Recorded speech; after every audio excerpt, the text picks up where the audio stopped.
Sup. What is sup with y'all? Welcome to another episode of Dank times Danker Thoughts with me, Angelo Grosso.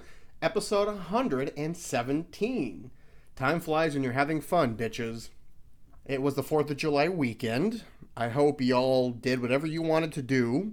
If you got drunk and got sunburned and lit off $1,000 worth of fireworks wearing your patriotic garb, fantastic. I'm right there with you.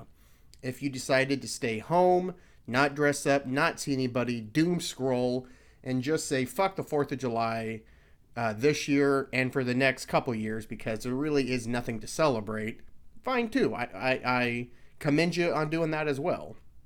Personally, I was right in the middle. I really didn't feel like celebrating the 4th of July for obvious reasons. You know, the downfall of democracy, downfall of equality, and no one in power really giving two fucks about it. But I also wanted to see my friends. I wanted to go outside and chill on a nice, beautiful day we had here. I don't know what the weather was like for y'all, but where I lived, it was a nice low 80s with a little bit of a breeze, mostly blue sky, and it was such a beautiful day that I didn't want to just stay home inside by myself. But like I said, if you wanted to just say, fuck America, I don't feel like celebrating America at all right now, more power to you. I really don't blame you. And I know I have some neighbors that have been setting fucking fireworks off for, it seems like months. It sounds like downtown Kiev here. So I've been hearing fireworks for a long time now. So what I chose to do was I hosted a few friends over. One of them was a big deal because it was the girlfriend of one of my best friends, and my best friend has not exactly had a good ride when it comes to the opposite sex. To my knowledge, he's only had 2 or maybe 3 serious girlfriends, and the last one was a bitch spawned from hell, and she ruined him. Now, to be fair, I think he should have gone out of the relationship days into it, if not hours into it. It's a long story. I don't know if I want to get into it. But because it was his first major relationship in quite a while, I think he stuck it out a little bit longer than someone who kind of knows the game a little bit. Your boy here met this ex-girlfriend of my buddy's. And actually, I don't know if that may have been the first time he met her. No, that was not the first time he met her. I had met this girl a few times. And I thought, okay, New Year's Eve party. I think that it was New Year's Eve 2017 or 2016? 2015 even. I don't know. You know, time doesn't matter anymore. I don't know. To me, the 1980s was 20 years ago, not 40. Oh, fucking kill me. But my point being, I was at a New Year's Eve party with my best bud and his brother and his now ex-girlfriend, and I could smell crazy within 25 minutes of talking to this broad. But he was infatuated with her, and then we kind of had a weird night. She was drunk driving me and him to another party, and blah, blah, blah, blah, blah. Long story short, they were in a relationship way too long, and it took way too long for the breakup to actually be finalized. But anyway, my point being, this is my buddy that I'm talking about, and so he started seeing his new lady friend about a month and a half ago. Could have been longer, but again, time means nothing to me anymore. But this was the first time that not only myself would be meeting her, but another good friend of ours and his girlfriend. So it was kind of a big deal. And not to mention, my buddy's lady friend is a single mom. And it was kind of a surprise to me that my buddy got involved with a woman with a kid because, and I don't think he would take offense to this, I did not see him getting involved with a woman like that. I would have thought that it would just be, you know, a single woman, no kids. I did not see my friend as being, not that he wouldn't be a good father. I'm not saying that at all, because I think he actually would be.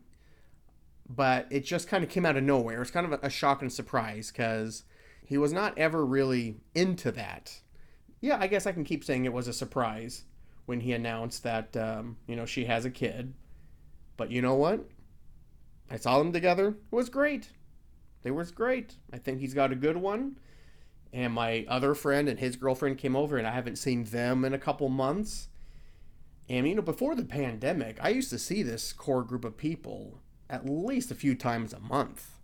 And the last couple of years, it's a couple times a year. And that has been weighing on me a little bit. I feel like we're getting a little distant from one another. And I know I'm not the only one that feels this way, not only in our circle of friends that I'm describing to you, but you all out there too. I'm sure you have family or friends that you were once inextricably bonded. But since the pandemic, you've kind of let that leash go a little bit, and now you can barely see the person. And you have to wonder, is this the same person I remember 3 years ago? What has changed? I know we text all the time, we instant message all the time, but still hanging out face to face, it's been a hot minute since it happened. So I understand people's reservations about getting together back with old friends, old pals. But maybe I'm being a little dramatic because that was just that one group of friends. I did not see them very often. I have other groups of friends that I kept seeing like nothing was happening. I guess it depends on the people. I shouldn't make broad judgments on all of friendships of all kinds. But it was a great time. We got some pizza. We sat on my deck for a couple hours. Just chit-chatted, We kind of did a group therapy session like I described a couple podcasts ago, where I described that the first time I got together with my Dungeons and Dragons group for months and months and months, instead of playing, we instead had probably a 2-hour therapy session where we all went around the circle and just talked about what was troubling us, what was upsetting us, what was depressing us. And then the rest of the friends will try to console that person and try to help them any way we can. And I told a separate group of friends this, and they enjoyed it, and we kind of did that as well. And I'll go into that a little bit later. But so this group on the 4th, we also did that. And I gotta say, people, if you're not doing this right now, even if you think that, well, my friends are just too politically divided right now, we don't really talk politics, you'd be surprised. I think most people would welcome a ear to talk to. Now, if you propose this as something political, well then yeah, it's not going to go over too well with everyone. What I would just say is, what guys, it's been pretty crazy the last few decades, but really within the last few weeks. And I know I'm feeling down about some things. I'm having some bad thoughts. I'm not happy as much as I would like to be. And you guys care if I talk about it, and then you guys can talk to me about what's troubling you if you feel like it, if you have anything, and just say something along those lines, I think most people would welcome that. I know everyone that I've propositioned this to has, and I gotta say, they are a pretty diverse group of friends that I have. I have a lot of blue-collar, labor workers, mostly moderate, but sometimes they do go conservative and sometimes use language that I don't appreciate. And then I have my more liberal friends, and I have some pretty liberal friends. And so I think it's good to have friends all over the spectrum is what I'm trying to get at. And the same goes for my family and same goes for my coworkers. It keeps you well-rounded. If you only hang out with like-minded people, I think that's how cults start. You know what I'm saying? Maybe that's a little dramatic, but you get what I'm saying. If you only look at one viewpoint all the time and you never question that viewpoint, you start to lose touch with not only the other people in the world, but with reality itself. But anyway, I'm stoned and rambling here. I wanted to talk about what I did on the 4th of July weekend. Fucking 10 minutes in. So yes, on the 4th of July, I had a bunch of friends over on my deck. We had some pizza, some fruit. My buddy's lady's friend's little girl, she was a riot. I have never seen a 4-year-old talk the way that she talked. She almost had like an adult level of sass in her. Like she would say things that I've never heard a child, let alone a toddler, say before. And it was hilarious. Not to mention, the daughter and the mother have the same name, which I have never seen before. I've seen, of course, fathers and sons having the same name, Bill and Bill Jr., but I have never met a mother and daughter that have the same name, because you can't have a female with a junior or senior in the name, can you? Why can't you? You know what? Why can't you? You know what? Fuck it. If I get married and I have a daughter, I'm going to ask my wife, do you want to name the daughter after you? And then you could be senior and she can be junior? Because I've never met a female junior. You know what I'm saying? It's always Timothy Jr. or Billy Jr. or Angelo Jr. It's never Sarah Jr., Henrietta Jr. or Aowen Jr. Nothing. Nothing. See, that's the fucking patriarchy. So that was the 4th of July. But the few days leading up to that, I was actually pretty busy. You know, I was getting kind of down in the dumps, like I mentioned to you the last couple episodes, just kind of being lonesome. I had some plans get canceled. The Roe v. Wade decision came down. I was going out on bad dates. I was getting into arguments with family members. You know, I just wasn't in a good spot. And so I decided to take last week off work. And from Thursday to Monday, which is what, 5 days, and that's a lot for me. I'm not the young guy like I used to be able to get up at 8 in the morning, meet someone at 10, and party my balls off until 2 or 3 a.m. and do it again the next day and the day after that. Those days are long gone. Well, if I ever party back-to-back days, it takes me 2 weeks to recover and 6 months to lose the weight. But this is what I did. On Thursday, I met a lady from, was it OkCupid that I met her on? And I'll go into that on the next segment here. Good date, spoiler. And then the day after that, on Friday, I met up with my friends in Covington to celebrate a mutual friend's birthday. And that was my first therapy session, group activity, like dipping my toe in, because this is the blue collar kind of labor workers crew. You know, we talk politics and we tend to agree with a lot of things, but every now and then things do get heated when it comes to guns, religion, things like that. But we all are pretty respectful, and the people that aren't learn to shut their mouths pretty quick. And it was a fantastic night. We had so much sweets. I'm telling you, between these homemade little mini cheesecakes from a bakery in Covington, which I may have to go down there, and I think just looking at the cheesecakes, I'm going to gain at least 5 pounds per cake. My ass will just be getting slowly bigger and bigger and bigger as I walk by the glass.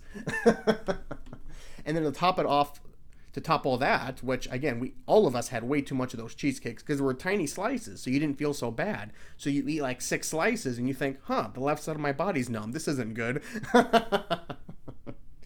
So we were all in a food coma. And then my buddy says, I forgot to tell everybody, I made rhubarb cake. And once I got over the shock of there being rhubarb cake, because I have never heard of such a thing. Obviously, I've heard of rhubarb pie, but rhubarb cake, never heard of such a thing. Did not know it was legal in America. And by the way, did you know rhubarb is actually closely related to celery? I thought it was a root. It's basically just red celery, but I guess you can't really eat it. Is it poisonous or some shit? You don't ever see rhubarb on its own. It's always in something or like ground up, like rhubarb jam is pretty good. But anyway, I digress. I think rhubarb is getting the shit into the stick is my point. So yeah, he brought that out and he made such a delicious dish. It was almost like it was coffee cake without the coffee, obviously, but that was kind of the texture. That was kind of how the cake topping, the icing was. And then there was just giant chunks of like moist, jammy rhubarb. And plus there was like vanilla and shit in it. And it was so goddamn delicious. And by the way, the dinner, we just had a shitload of pizza from Costco. And so people, I tell you, I easily could have gained 7 pounds that evening. I remember this vividly. There was one moment in the night where I was sitting down, just like trying to breathe without throwing up. And I just finished, I think, my 4th piece of cheesecake. And that's when my buddy announced the rhubarb cake. That I actually felt blood in my body starting to get a little spicy, if that makes any sense. Like I felt like a rush of cold water was rushing through my body, and I felt like it was almost staticky. You know, like those old TVs when they would get static, you would put your hands on it and you would kind of feel that little hum, that fuzzy static feeling. That's kind of what I felt inside my body, and I thought, holy shit, I'm having a stroke.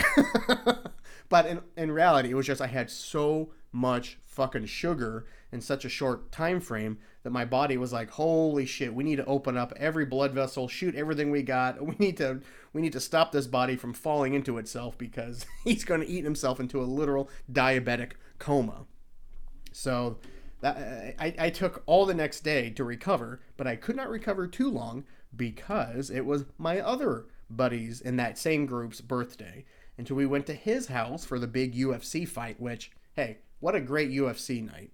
I don't remember the actual number, and I'm too high to remember the names, but you know what I'm talking about. That last UFC fight was a maze.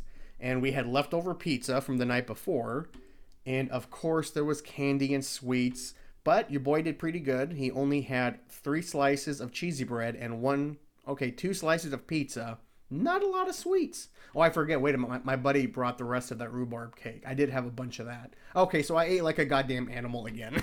But it wasn't as bad as the night before. And I remembered to bring my lactated pill because your boy lived on the toilet Saturday morning, afternoon, and I was surprised I did not have to go at my buddy's house. But yeah, I basically was living on the toilet. TMI, I understand, but you know, I'm honest, I'm open. I don't give a fuck about my body qualms that I have. So yeah, on back-to-back days, your boy ate unhealthily, had way too much to drink. I didn't even talk about the copious amounts of marijuana I was smoking with my friends on Friday and Saturday. Let me just tell you, I probably smoked, and I'm not trying to like be cool, but I probably smoked at least 3 joints by myself, because that's how many joints were being passed around all evening those 2 nights. And I know we smoked a bunch of bowls. So yeah, I combined, I probably smoked 3 bowls by myself and probably 3 to 5 joints. And that's not even to mention my standard marijuana intake when your boy's on vacation, which is not a lot because I knew I was seeing my friends. But still, I smoked so much marijuana on Friday and Saturday, and I felt real bad about it on Sunday, so that I did not smoke as much as I normally do on Sunday. I took 3/4 of the day off, and it was kind of strange because I thought about taking all of Sunday off, and I immediately panicked and said, no, you can't do that, which I don't think is good. I may have to keep an eye on that. But Sunday was my recuperation day. I saw the old man. He wasn't feeling too good. He was worn out, so we didn't really do much, which is fine because I really did not feel like doing anything. We chit-chatted for a couple hours. He made a delicious breakfast of asparagus, salmon, goat cheese, and I think there was other vegetables in there too besides the asparagus. Garlic absolutely was in it. My mouth is watering just thinking about it. God damn, my father can cook. And I wish that he taught me to cook a little bit more than he did, which was he barely anything at all. Because my father is very old school Italian when it comes to cooking. If he's in the kitchen, everybody else needs to get the fuck out. He needs the space. He needs to feel that zen-like feeling when he's in there. He needs to feel things. And even as a kid, I would want to watch him, and he would just be bothered by my presence. He would say, well, go ahead and cut up this and cut up that. He never showed me how to cut things. He just handed me a sharp knife. You know, I never held one before. I never cut myself, don't worry, but that's just how my father is. He would just give me a fucking sharp-ass knife and give me some garlic and say, all right, cut that shit up, and then cut the bell pepper up, de-seed it, and then he just turned his back and went to whatever he was doing on the stove. That's kind of how I was taught how to cook. Now, then when I lived with my father as an adult, he was more open to me joining him in the kitchen, but still it wasn't a lot. It was still me basically prepping for him, because then I could tell as he was getting older, his hands are starting to hurt a little bit. He didn't have the pain tolerance to do all the prep work, and he really didn't like to use a device or a machine to cut things. He likes to cut them with his knife and hands, you know. I like automatic dicers, you know. I throw a bunch of shit on a sharp edge and I just push the thing down and it cuts it all into like a little Tupperware case thing, and I dump that shit on the stove and clean it out. Easy peasy, baby. But he's old school. I'm new school. That's the divisiveness in the kitchen. Okay, where am I? On Sunday. So after the old man, I came home and binged all of Stranger Things, which I'll get to later in the podcast. And then on Monday on the 4th, I already went over that. But I was so goddamn tired on Monday, people. And I had been sleeping good. But I just think my body has not been that busy, that staying up late, that amount of sweets, that amount of drinking. I did have a lot of scotch at my buddy's poker birthday where we watched the UFC. It's got a tradition whenever we go to my buddy's house and watch UFC or just play poker. He takes pride in his scotch and his Irish whiskey, and he does have good recommendations. So I did have a few glasses. So my body's not used to it. Not to mention I'm not used to being around people this much this often because of the motherfucking pandemic. So on Monday, I was real fatigued, but I still had my friends over. We still had a fun time. And then Tuesday, I had to go into work. So again, I couldn't just take it easy. And I felt like, not a zombie, but I just felt like I was on mute, if that makes any sense. Like all my senses were dull on Tuesday. I felt like I was carrying 40 pounds extra weight, even though I weighed myself and I wasn't. I just felt burdened by the weekend, if that makes any sense. And I was so tired, like my eyes were heavy. And I kept telling myself, look, you went to bed at such and such time, you woke up at such and such time, you got plenty of sleep. You know, what's the problem here? And I tried to stay active when I could. Not as much as I normally would if I wasn't that busy, obviously. But I would still go outside for a quick walk or jog and get on my bike, you know. But it just wasn't happening on Tuesday. So I actually went home early and I had a team meeting scheduled. And I was prepping for that. And I had probably 20 minutes before the meeting started. But I was, again, so flippin' exhausted. I mean, fatigued is the only word I can think of. And I thought, well, let me just lay down and just rest my eyes for a couple minutes. And boy, I fell asleep hard. Not only did I miss the entire meeting, but I slept about a half hour past that. I, of course, messaged my manager just, apologizing. I have never missed a meeting in my entire 7 or 8 years at this company. So it's not a big deal, but I just couldn't believe it. And I am awful at taking naps, people. I cannot nap if my life depended on it. So I must have been real motherfucking tired for a nap to overtake me like that. And it wasn't just like a standard 20, 30-minute nap. I slept for over 2 hours. Anyway, so that's what I've been up to. But let's get into that date that I mentioned. I'll go through it in passing. It wasn't anything major. I guess the one interesting tidbit is that she is from Baghdad. And I have some friends and listeners that just joke about me being United Nations of dating. I'm trying to bang my way through every single race and culture, and that's just not true. But I do like meeting people from cultures that I don't know anything about. And if they so happen to be on a dating app, well then sure, I'll go out on a couple dates, I'll get to know you, and if it works out, great. If it hasn't so far, but it hasn't worked out with white American girls either. Or I guess I shouldn't say just white, but that's predominantly what I date for whatever reason. I really don't have any luck with white women. But anyway, back to the date. Now, it started off pretty poorly because she was 20 minutes late to the date. But I forgave her because she was constantly texting me, telling me how sorry she was, traffic is horrible, blah, blah, blah, blah, blah. So the fact that she was keeping me updated about things was okay, but still, maybe look at your phone before you leave so you have better time management. But I understand she has a busy job. She's also a single mother, so she has to take care of her kid and all that. So I don't begrudge her that. But 20 minutes is a hell of a long time. In fact, now that I think about it, it was actually closer to 25, 26 minutes. But anyway, it doesn't matter. Now, I did not know if there was going to be any kind of a culture or traditional barrier or anything between us. Because when we were messaging on the app, it came pretty clear that she is not your standard Muslim woman. First off, she's not Muslim. She's agnostic like me, which is a pretty big deal in the Arab world, let alone not the Muslim world. And the fact that she is 30 and divorced is even bigger of a deal by their culture and traditions. But I tell you, she has an interesting, rich family history. I'm not going to bore you with all of that, but it really sounds like she had a somewhat progressive thinking family, at least on her father's side.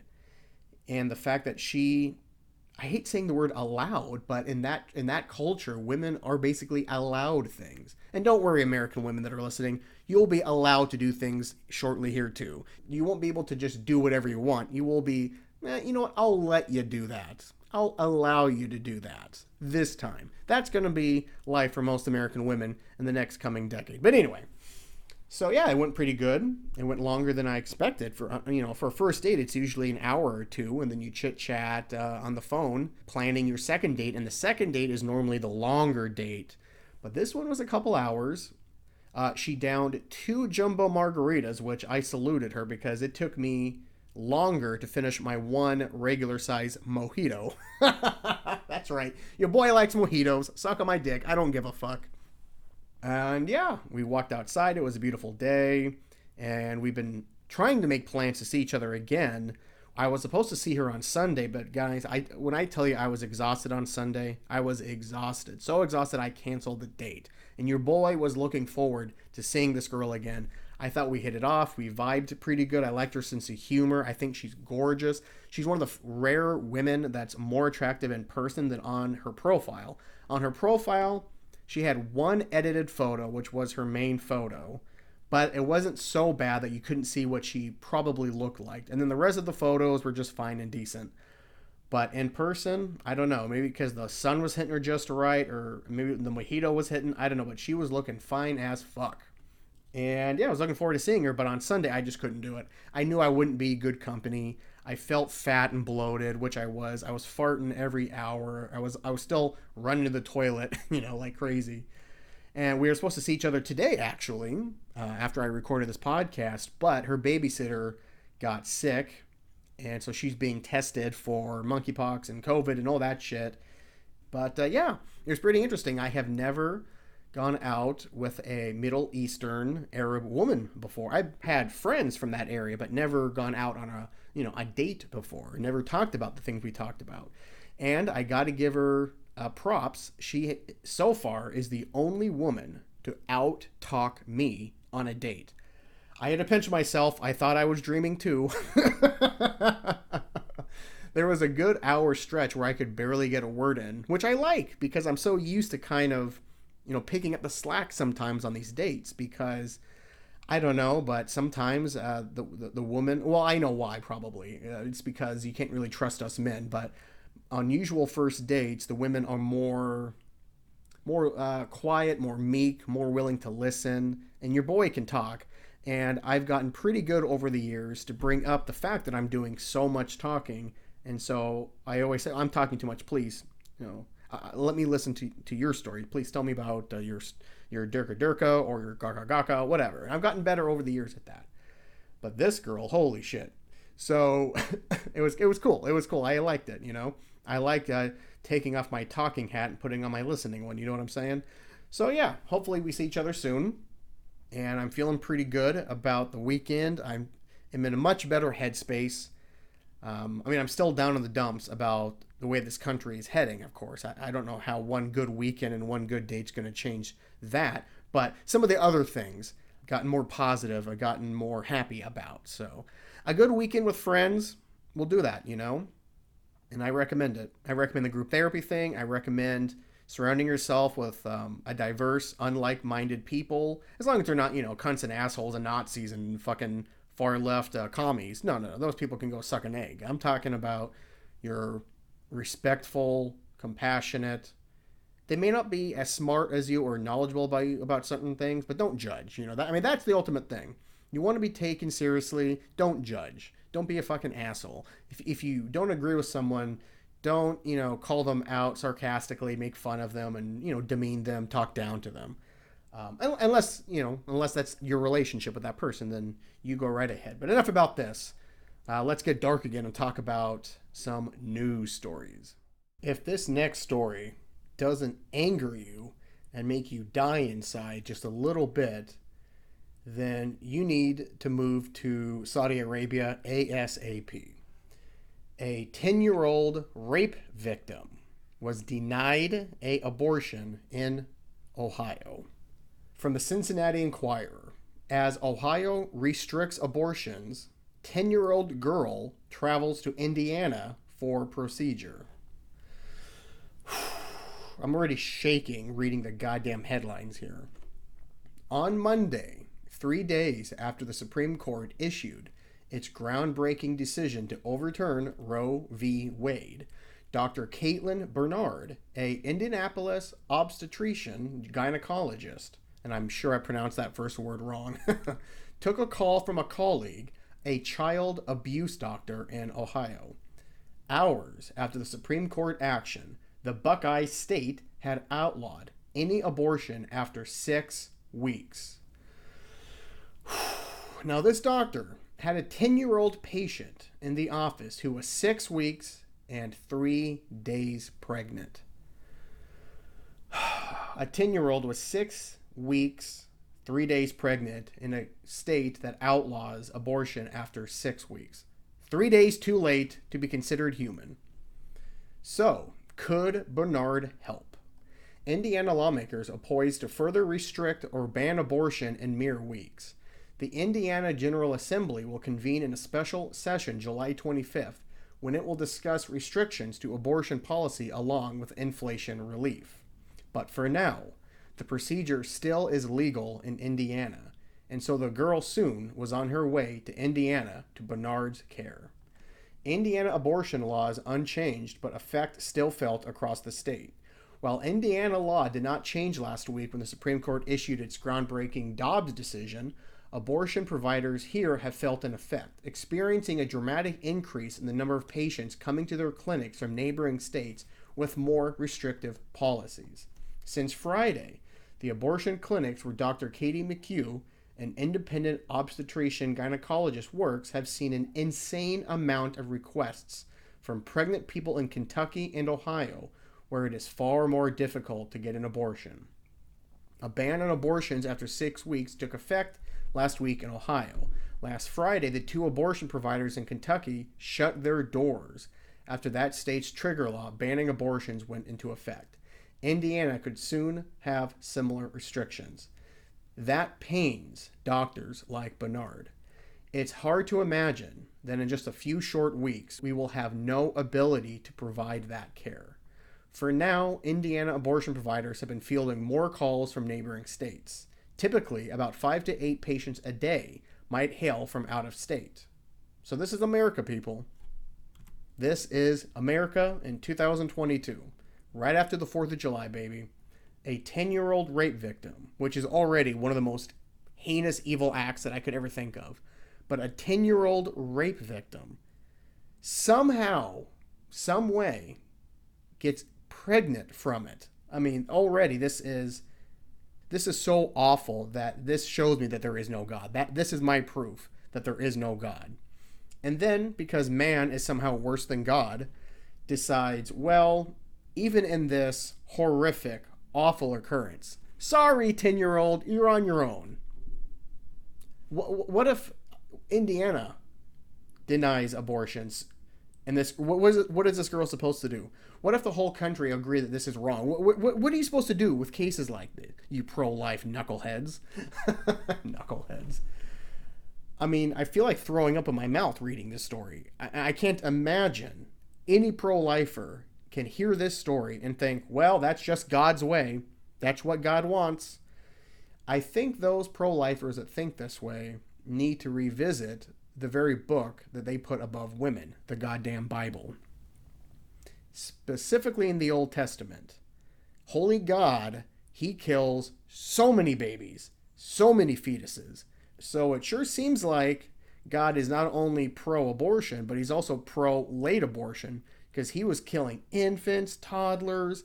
He killed every firstborn in Egypt. I mean, again, he killed his own son, and he was 30-something. That is one late-term abortion. But sure, God doesn't want 10-year-olds to get abortions because, I'm sure God is trying to prove something here. Awful, horrific, disgusting. You should be appalled. And if you're a pro-life person that is horrified by this and by other actions that are going to happen like this, you better do fucking something. You better protest with pro-choice people. You better start thinking, you know what, I am pro-life for myself. And I hope that most women in comfortable environments would be more open-minded when it comes to having a child that they're second guessing. But in instances like rape and incest, and obviously to each their own, it's everyone's opinion. It's what I choose to do for my body. I wish more people thought like me, but that's what I think like. If you're that kind of pro-lifer, you better get out and start protesting with us, because it's not going to stop here, okay? If you're not deeply disturbed by this, then I have to question your sanity and you better put your fingers on your wrist and see if you can feel a pulse. You may be already dead, motherfucker. But moving on to a slightly happier story, but still quite awful because the human race, good God, are we awful. Representative Adam Kinzinger, Representative Adam Kinzinger, boy, I cannot say that motherfucker's name, shared a compilation of around a dozen vulgar and threatening calls to his congressional office to highlight an increase in threats of violence in politics. Threats of violence over politics has increased heavily in the last few years, but the darkness has reached new lows, he said in a tweet accompanying the video on Tuesday. My new interns made this compilation of recent calls they've received while serving in my DC office. I hope you naturally die as quickly as fucking possible, one caller said. Well, at least they want him to die naturally. Going to come protest in front of your house this weekend. We know who your family is and we're going to get you, another caller said. Gonna get your wife, gonna get your kids. Not threatening at all. Some of the calls in the compilation did not include a direct threat, but demonstrated the kind of vulgar and angry calls that his office gets. You're the biggest piece of shit politician in the world. Why don't you just leave and go away and shut your fucking mouth, you piece of shit, one caller said. The video noted that calls and voicemails to Kinzinger's congressional office are received by high school and college-level interns attempting to learn about the legislative process. The threats are unhinged and all too common, Kinzinger said in another tweet. The Capitol Police said that its threat assessment team has opened roughly 1,820 cases, including direct threats and direction of interest, from January 1st, 2022 to March 23rd, 2022. The number of threat assessments causes the Capitol Police have opened this case in recent years. In 2021, there was 9,625 cases compared to 8,613 in 2020, 6,000. Okay, the point is they were still high, but not as high as today. Last month, Kinzinger posted a photo of a letter sent to his home addressed to his wife that warned Kinzinger would be executed. Until we get a grip on telling people the truth, we can't expect any differently, he said on ABC's This Week. So people, that's incredibly sad, but not that surprising. Not that surprising. Especially after the Roe v. Wade ruling, you can only imagine that vulgar and threatening calls are, tripling, quadrupling, as they should, in my opinion, for the Roe thing. But for January 6th, shut the fuck up, people. They just want to share some information with you. If you don't like it, fine, but don't threaten to kill people. Oh, wait, this is America in 2022. We don't know any other way. Because you have to be afraid of people like this. There is 3 women in Texas, I believe, that are being called the triple threat by the far right because they are the rise of the far right Latina. For years, Texas Republicans tried to win the Hispanic vote using a Bush-era brand of compassionate conservatism.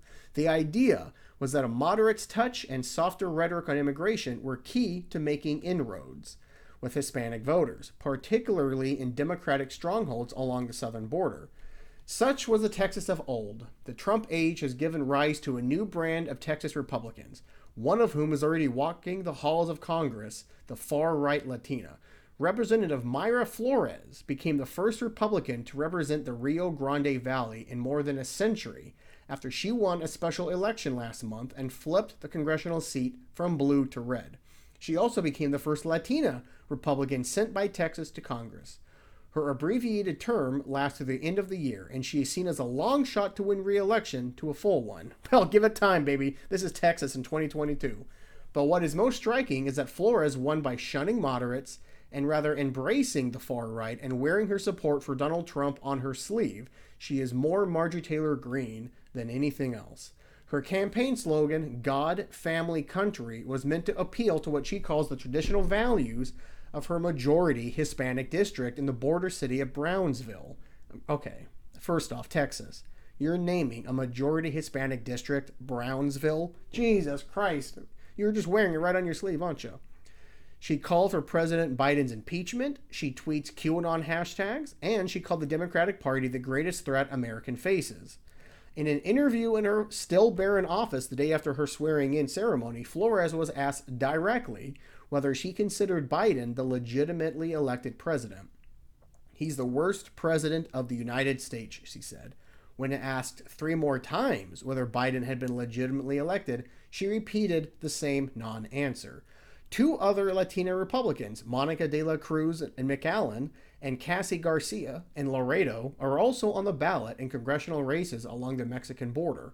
All 3 GOP officials have taken to calling them triple threat, share right-wing views on immigration, the 2020 election, abortion, and among other issues.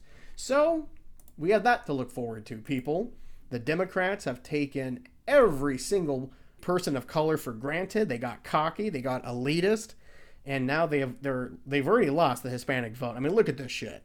Maybe they haven't lost it for good, but you cannot tell me that Hispanic voters can now be gifted to the Democrats every election. I don't think so. I now think at least 40% of Hispanic voters are going to vote Republican. They just are. And they're losing Asian voters, and you cannot tell me that there is not a surging contingent of Republican black Americans.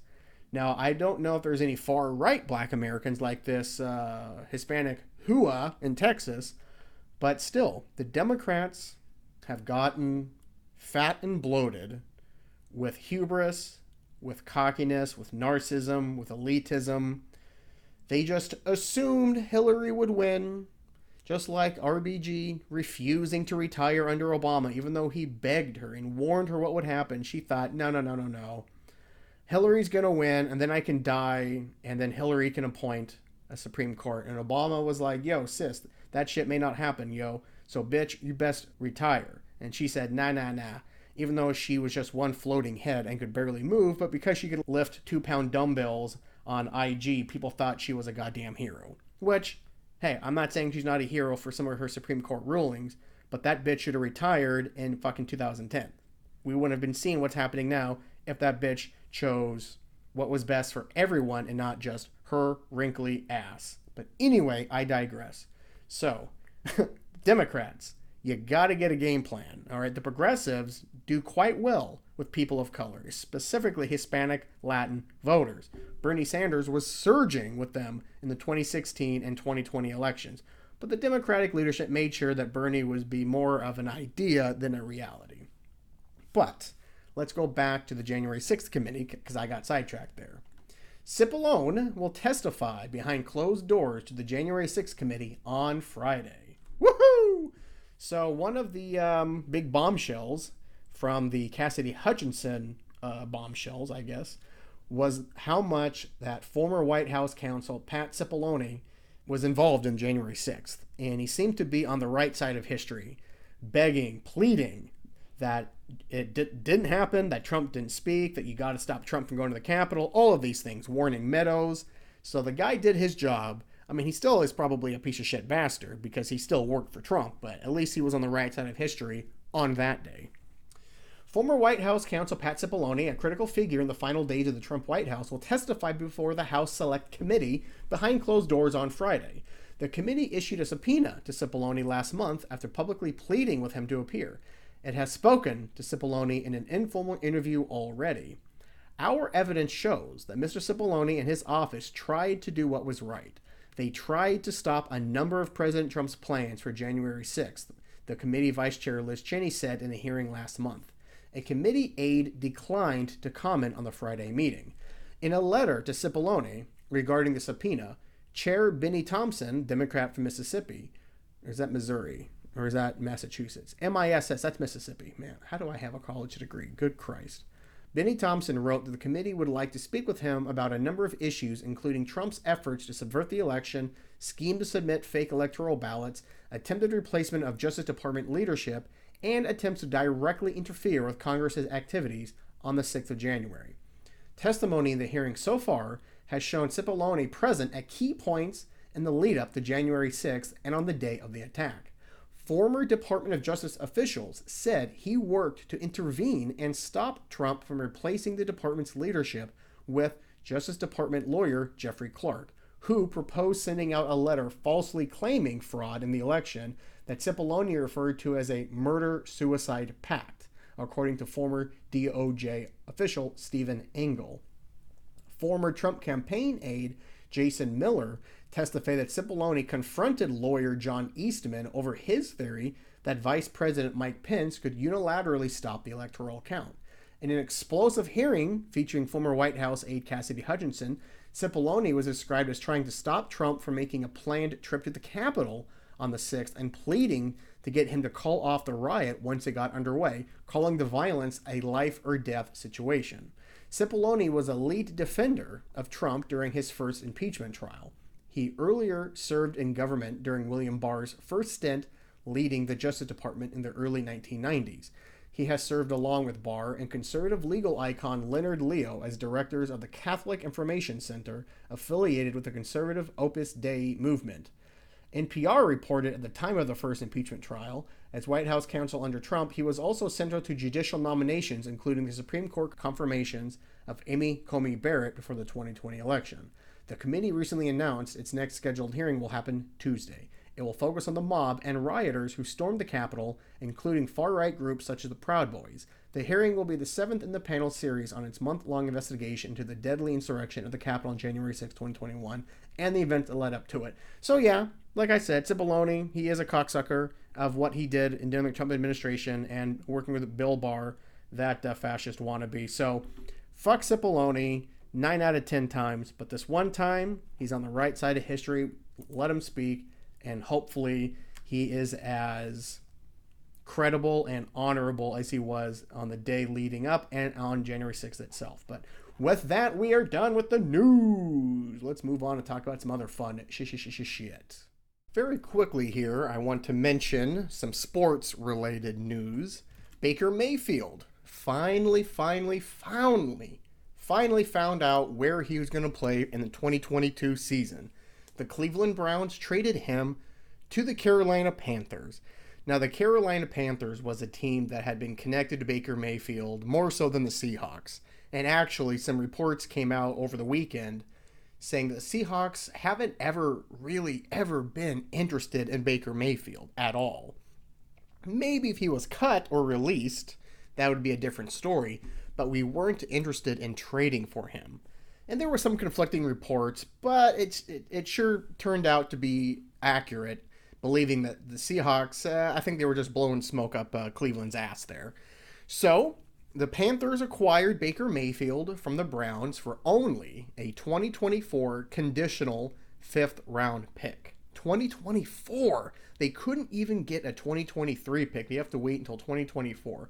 Now, that conditional pick, no matter what, is going to be a 5th round. But if he meets certain conditions, that 5th rounder, I believe, can go to a 3rd. But anyway, let me go ahead and read it up here. It was only a matter of time before Baker Mayfield was moved to the Panthers, Seahawks, or the Lions. The Browns signed Deshaun Watson to a mega deal, so they angered their former quarterback, losing all leverage with him in the process. The only question was whether Mayfield would be traded or cut. The Panthers traded for Mayfield, giving up just a conditional 5th round selection in the 2024 draft. Of course, the main concern was Mayfield's contract, which is the primary reason Cleveland received so little in return. The Panthers didn't want to fully pay Mayfield's contract, and understandably so. They will not be doing that, as the Browns and Panthers have agreed to split the finances.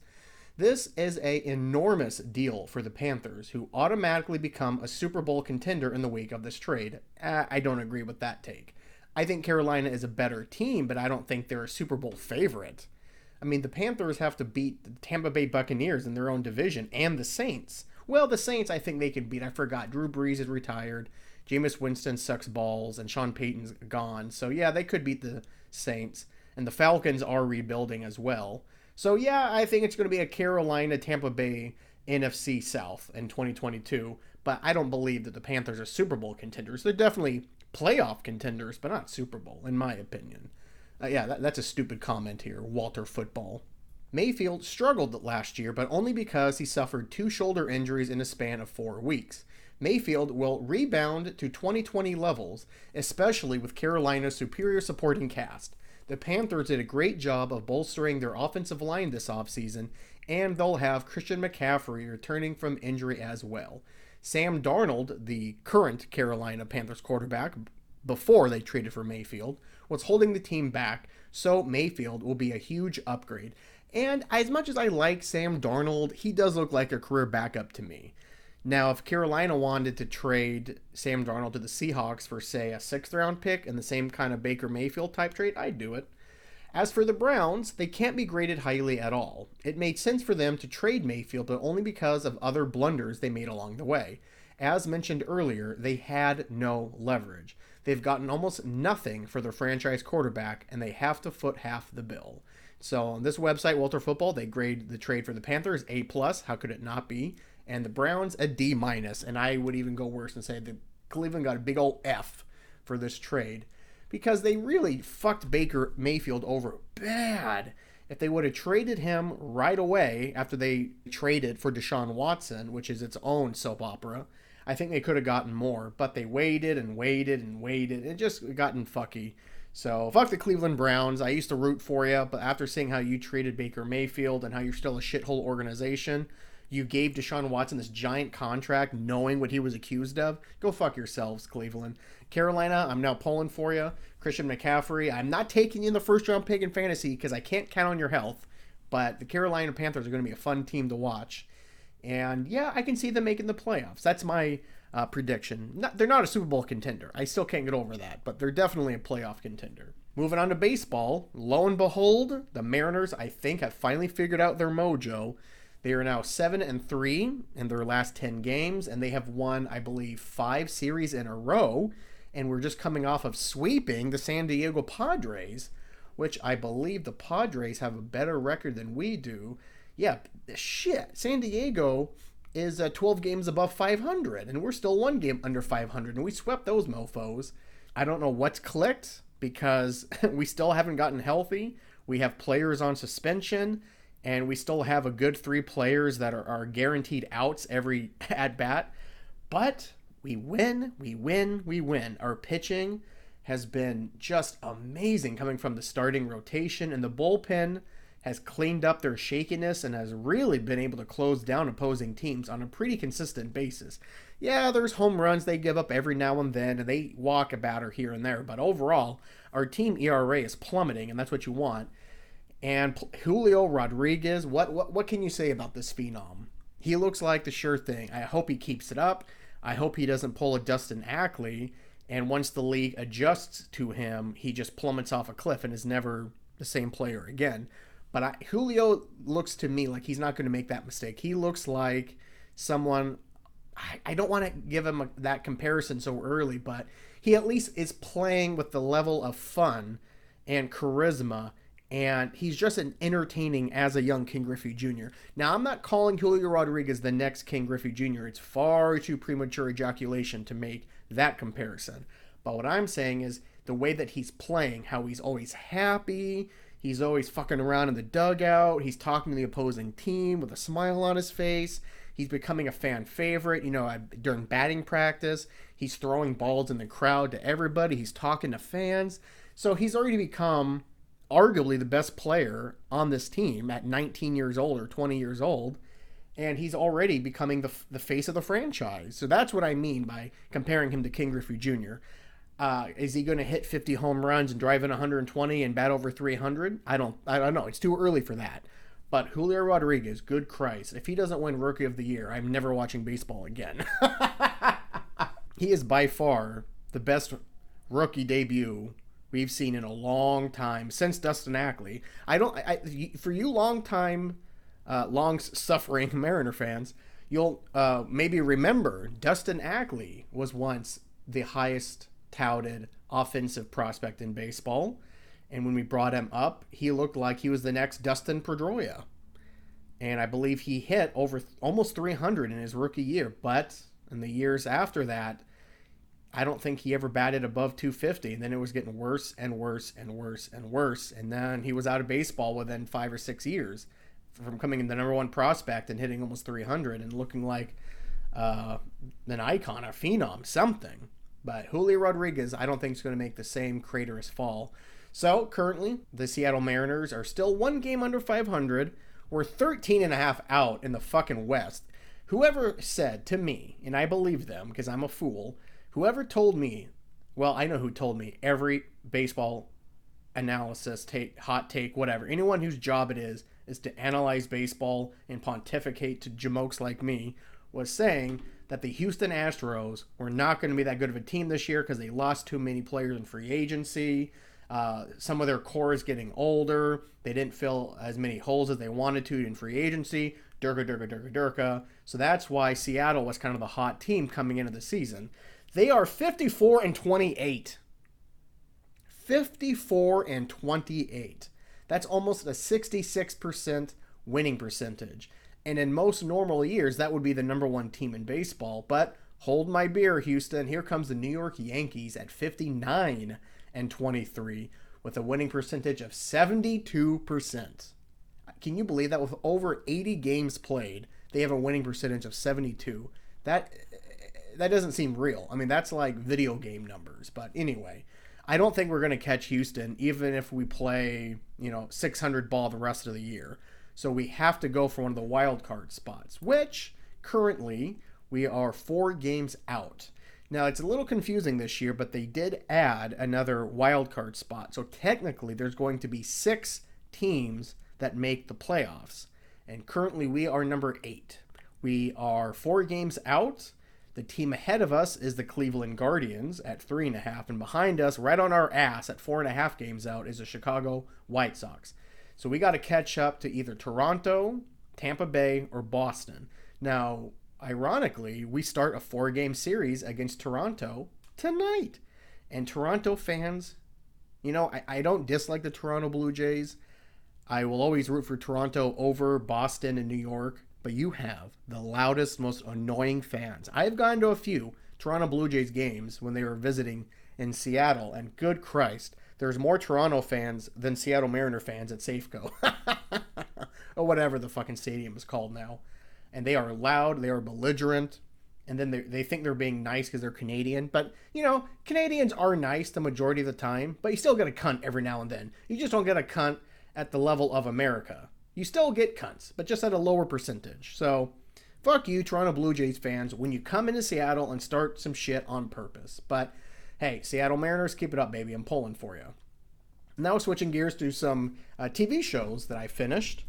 What can I say about the last season of Stranger Things? I got to be honest, season 4, in my opinion, started a little slow. I think I talked about it on this podcast. I wasn't a huge fan of some of the major storylines. I wasn't a fan of how they made Elle basically retarded and how the California plot lines were just stupid and a wasting of time. And even the Russian plot lines, which I was looking forward to, really drew it out. I mean, they could have told that Russia plot line in 2 episodes, and they just dragged it. Basically, what they did meant nothing. They did not affect the main plot at all. They were just there because of the stars. But, who doesn't like Winona Ryder and David Harbour? I mean, I love those characters. But I gotta say, as the season went on, season 4 is by far, and it's not even close, the second best Stranger Things season. Number 1 is still the best. That first season of Stranger Things is classic. I think it's probably, arguably, one of the best debut seasons in contemporary television. Season 4 is not nearly as good as that, but it's way better than 2. Then I enjoyed season 3, and I enjoyed elements and parts of Stranger Things season 2, but that was by far the worst. We can all agree on that, right? If we're going to heal this divided country, we can at least agree that the last season of Game of Thrones was an abortion worth having, and Stranger Things Season 2 was a disappointment. But the last 2 episodes came out on July 1st, and your boy was hungover and dead to the world on Sunday. I watched all 4 hours of those 2 episodes, and besides, again, that Russian storyline, it was just being drawn out. What a climactic ending. I was on the edge of my seat the entire time. The music was amazing. The visual effects were amazing. The CGI, the cinematography, the acting was pretty good, even from some of the actors that surprisingly weren't that good this year. I'm calling you out, Millie Bobby Brown and Finn Wolfhard. You're supposed to be the stars of the show, and you were slacking. I love Paul Reiser. I'm glad he's getting his second career here with Stranger Things, and now he's on The Boys. But yeah, man, I was bawling and just sobbing during parts of Stranger Things, and that ending, what they were teasing, I wish I didn't have to wait another about a year. I think they're saying is when season 5, the last season, is going to come out, and the Duffer Brothers have already said that the last season is going to have a lot of Return of the King vibes to it, which is exactly what I want. I want everything to get finalized and all storylines nice and tidied up. I don't want any loose ends. I basically don't want a Lost or a Game of Thrones or a Dexter. You know what I'm saying? But if you want me to talk about a show that has made me blubber like a big baby bitch, look no further than the current season of The Orville. Now, I know The Orville is called cheesy by others and kind of hard to get through because it is sometimes a little bit elitist in its politics that it does on the show, but it's always been very enjoyable to me. It's kind of a show that I don't think gets its due credit for its intelligent storytelling and how they touch on subjects that are quite taboo in parts of this country, in parts of the world, and they're very gentle with it. It's not like a show that's The Boys, which takes those same things and just shoves it in your face and makes them kind of hyper violent at times. But The Orville, of course, if those of you that don't know, is Seth MacFarlane's baby. It's a homage to Star Trek, Battlestar Galactica, mostly Star Trek, but any show from that era that deals with planetary exploration, planetary cosmic politics. But it's Star Trek, it's Battlestar Galactica. What's that movie when the lizard people take over? They remade it a few times. Whatever. It's kind of like that too. Well, it's a little bit like The Expanse, but like PG-13 rated. And I've always respected the balls of the Orville on certain subjects, whether it be LGBTQ stuff, gun stuff. I think they even did an episode about mass media and politics. I mean, they've done everything. Religion is a constant theme.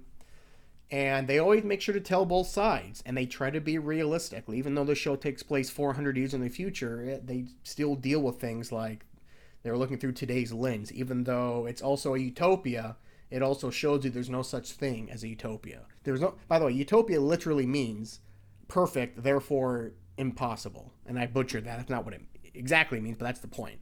But anyway, there is an episode of the Orville that didn't just make me cry, but I had to like meditate afterwards. Like I had to really contemplate how good of an episode it was. Like, am I being overblown on this? Am I being dramatic? And I told myself, no, it's not. This is not only the best episode of the Orville, maybe not the best episode in terms of the long-term storytelling, because this really is a one-off episode, but good God, the subject at hand, I can't even get into it.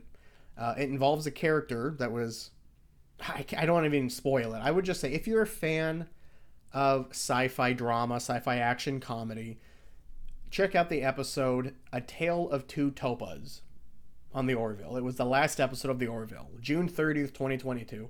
If you have Hulu, check it out. But you're not going to understand a lot of it if you're not watching the show. So if you don't know the Orville and you're like, maybe I'll watch this one random episode that Angela recommended, you're not going to get it. You're not going to get it at all. So don't bother. But start watching the Orville. Maybe you'll like it. Oh, I mean, it made me cry so hard and long. And it was a deep cry. It was like a sob, a moaning sob. And it changed because at first it was very sad. It was a very sad cry. And then I was crying because I was relieved. And at the last 10 minutes of the episode, I was happily crying. And then as the credits were going, that's when I let it all out. All the emotions that I didn't cry out already. I'm legitimately getting teary-eyed right now thinking about the fucking episode. I may rewatch it again just so I could feel happiness for the first time in weeks. About that, I think we're going to move to wrap up here. We're going to close out on a segment that I was inspired by my previous, a couple of podcasts ago, I did an episode looking at why do people dislike J.K. Rowling? Why is she called transphobic? And I liked that I was able to kind of dive into the backstory and kind of go through it live on air and go through what my opinions, and I was changing, I was flip-flopping, I was developing an opinion in real time, which I think we all need to do, but I think it was a fun, entertaining segment. So now I'm going to do the same thing with Chris Pratt. So why does everybody hate Chris Pratt? Why is he the worst Chris? Why are people trying to get him recast in Guardians of the Galaxy? Why are people furious that he gets cast as the voice of Mario? And it goes on and on and on and on. I've heard some speculations and reasonings why, but they always kind of seem very hollow. They don't seem strong to me, is my point. So I found a good article that kind of goes over the history of this. 10 years ago, Chris Pratt was an up-and-coming actor beloved by fans for his portrayal of the dim-witted but adorable Andy Dwyer on the NBC hit Parks and Recreation. And I second that. I loved Parks and Recreation, and Andy Dwyer obviously was my favorite character. Obviously. Since that time, his career has catapulted into movie stardom, but his popularity with the public has taken a nosedive as of late. So, how did he become such a despised celeb? Here's the reasons why people dislike or outright hate Chris Pratt.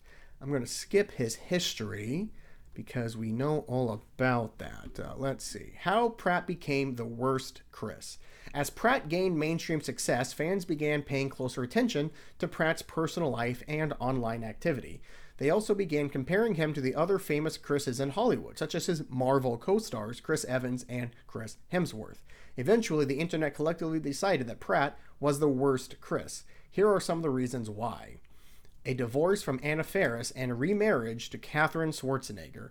In addition to playing lovable idiot-type roles like Andy Dwyer, people liked Pratt early on because of his relationship with scary movie star Anna Faris. The pair became one of Hollywood's most beloved couples, marrying in 2009 and having a son together in 2012. And I remember them, and I loved that couple. They were in a really kind of bad but entertaining movie. What was that? It was like a movie 42 or some shit. Like, it was like 5 short stories, and Chris Pratt and Anna Faris played a couple in that movie.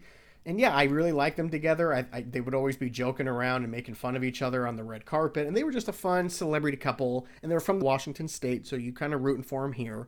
So yeah, I loved them even more so because of that. When the duo announced their separation in 2017, fans were devastated. Again, I'm such a pussy. I really was devastated when I found out they got a divorce. I thought, oh, Jesus Christ, not them. I really liked them together. The only couple I like equally to them is Ryan Reynolds and what the hell? Who's his wife? Sienna Miller. Is that his wife, Sienna Miller?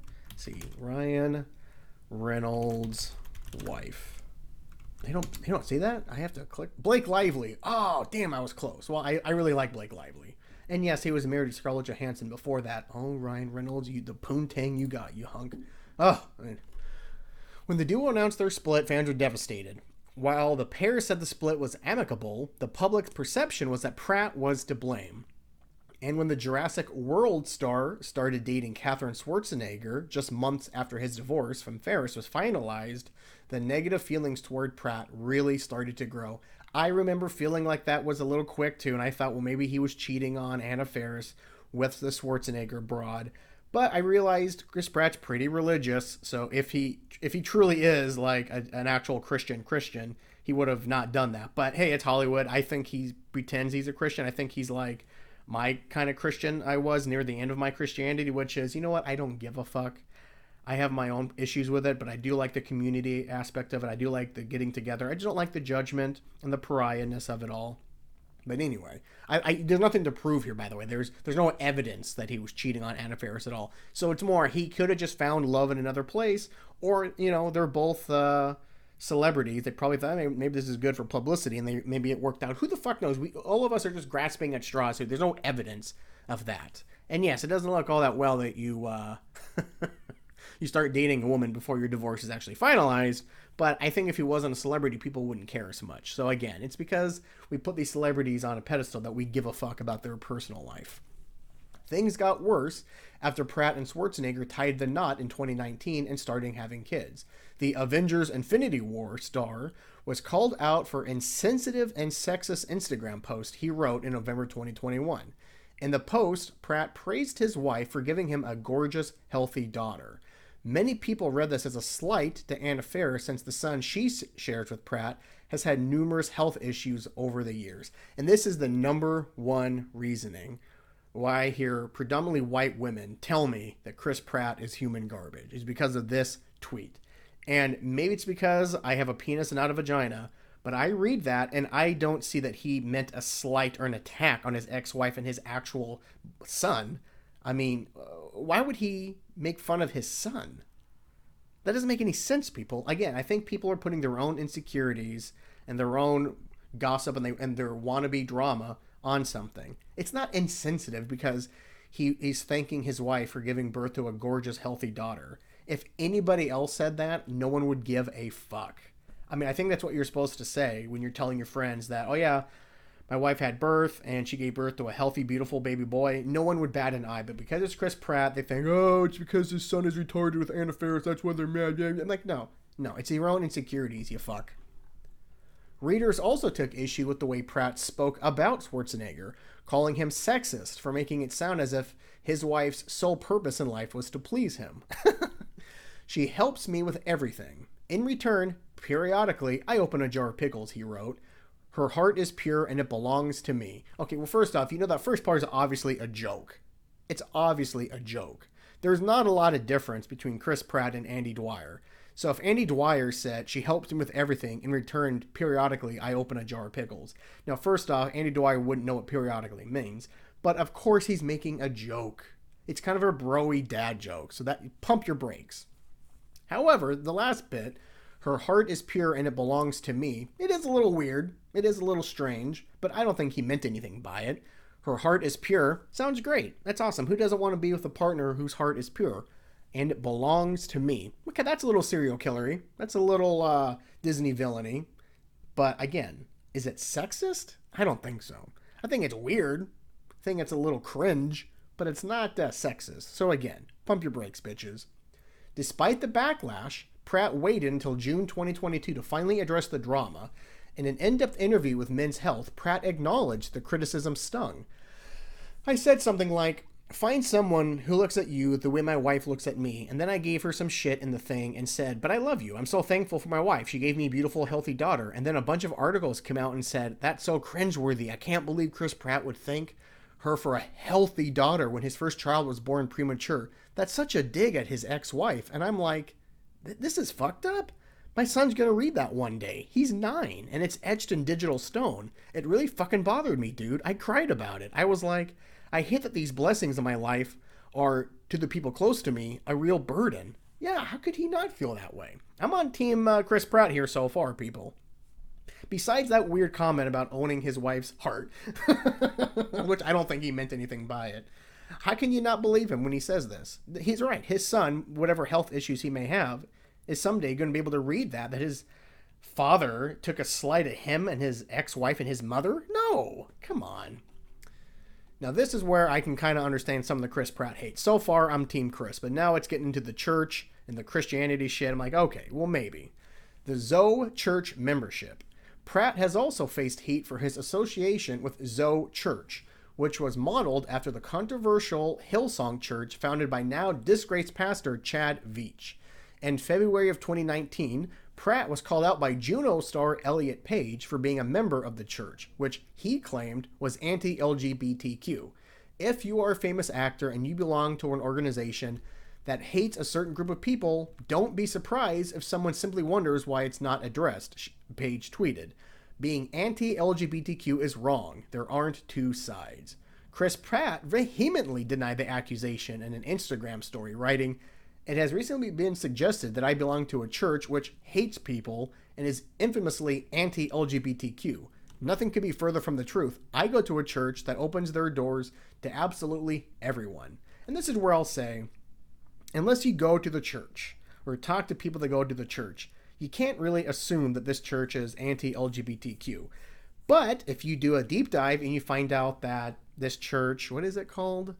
Zoe Church is giving money to like right-wing politicians or anti-abortion groups or anti-LGBTQ stuff, well then yeah, then you can say this church is anti-LGBTQ and you shouldn't go there. That I'm all for, but that's not what I'm reading. I'm hearing that Elliot Page is assuming that this church is anti-LGBTQ. No, I'm not going to dive into Elliot Page and his fight with this church, and then I could find out maybe something new, but just going off of what this is here, I don't think they're anti-LGBTQ, but it's hard for a church to be very welcoming of LGBTQ. But I don't know if you can call Chris Pratt anti-LGBTQ because of the possibility, the chance that the church he goes to might be anti-LGBTQ.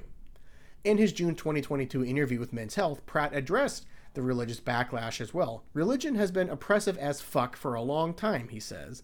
I didn't know that I would kind of become the face of religion when really I'm not a religious person. I think there's a distinction between being religious, adhering to the customs created by man, oftentimes appropriating the awe reserved for who I believe is a very real God, and using it to control people, to take money from people, to abuse children, to steal land, to justify hatred. So I think he said all the right things there. He sounds like he's if there is such a thing, a level-headed Christian. But he sounds like me when I was in my waning years of Christianity. Look, it's a personal thing. It's absolutely can be abusive, and it has been abused. Most wars have been religious fueled. So yeah, I understand it. Conservative-leaning political views. Also in 2019, Pratt was spotted wearing a t-shirt featuring the Don't Tread on Me flag, which is considered by many people to be racist because it's been worn by white supremacists. While Pratt's motive for wearing the shirt may have been innocent, the pictures did nothing to help his tarnished image, and to the fact that Pratt was suspected of being a Trump supporter and has been known to follow many conservative Republicans on social media, and you have a really bad look as far as Hollywood is concerned. But again, this is all speculation. I remember that Don't Tread on Me thing was fucking rad. I remember watching that John Adams series on HBO, 10 years ago or so? The opening credits had the Don't Tread on Me flag because it is historical to America. The Founding Fathers had it. It was a big rallying call. Unfortunately, it now has been associated with white supremacists. But in 2019, I don't remember what it stood for. I know what it stands for now in 2022 and 2021 and possibly 2020. But in 2019, I don't know if it still stood for that. I don't know. And that doesn't mean it stands for that. That just means a bunch of incel inbred hicks have taken it over. That doesn't mean everyone that wears it is those things, because it's just recently been designated a white supremacist image. So pump your brakes on the t-shirt. And again, if he's not talking about who he voted for, you can't really guess him being a Trump supporter. Who gives a fuck? Again, it's all speculative. And that he follows conservative Republicans on social media, okay, so he may be a Republican. Who gives a fuck? As long as he's not out there protesting abortion or some shit, or he's not burning crosses outside Planned Parenthood, I think, again, we're all just guessing at shit. So far, I'm Team Chris, baby. So now we go to the section of the article where they talk about what has his directors and co-stars feel about him. Fortunately for Pratt, many of his Hollywood cohorts have stood up for him against the backlash. For example, when fans started calling for the actor to be nixed from the next Guardians of the Galaxy movie, director James Gunn tweeted, "For what? Because of your made-up, utterly false beliefs about him? For something that someone else told you about him that's not true? Chris Pratt would never be replaced as Star-Lord, but if he ever was, we would all be going with him." So fuck yeah, James Gunn. A number of Pratt's Hollywood pals also came to his defense, including his Guardians co-star Zoe Saldana, who tweeted, "You got this, Pratt. Your family, friends, colleagues, and everyone who's ever crossed paths with you knows your heart and your worth." Fellow MCU star Robert Downey Jr. made it known he was in Pratt's corner, posting a picture of himself with the Jurassic World star and writing, "The sinless are casting stones at my brother Chris Pratt. A real Christian who lives by principle has never demonstrated anything but positivity and gratitude, and he's just married into a family that makes space for civil discourse and, just plain fact, insists on service as the highest value." The Hulk's Mark Ruffalo also stood up behind Pratt, taking to his social media to say, "You all, Chris Pratt is as solid as a man there is. I know him personally, and instead of casting aspersions, look at how he lives his life." Pratt himself seems baffled by the hate. Again, speaking with Men's Health, the Jurassic World star opened up about how it weighs on him. "You don't ever want to get caught complaining or anything," he says, "because I have so many blessings. I consider everything a blessing truly in my life. Despite this," he lamented, "why are they coming after me?" In Hollywood, public perception largely lives on social media, with the negative voices often being the loudest. Given Pratt's continued success at the box office, along with the support of those who know him best, it's safe to assume there are many who, in fact, don't hate Chris Pratt. Yeah, and people, I just need to reiterate, so what if he's a Christian? So what if he may be a moderate conservative?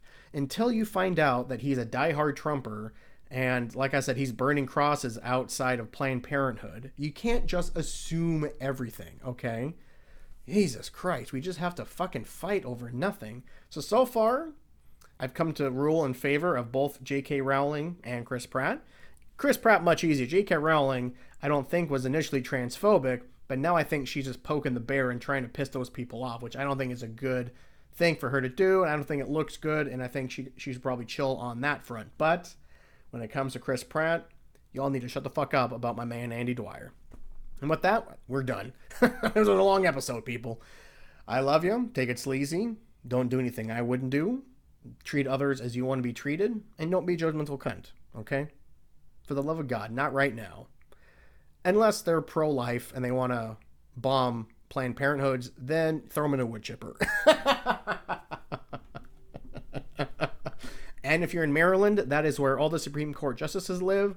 So start picketing outside their houses. Maybe throw a Molotov cocktail in a few windows. Maybe set some guillotines out in the front yard. Yeah, just remind them who they work for. Because voting doesn't work. Not anymore. But on that happy note, peace out, bitches.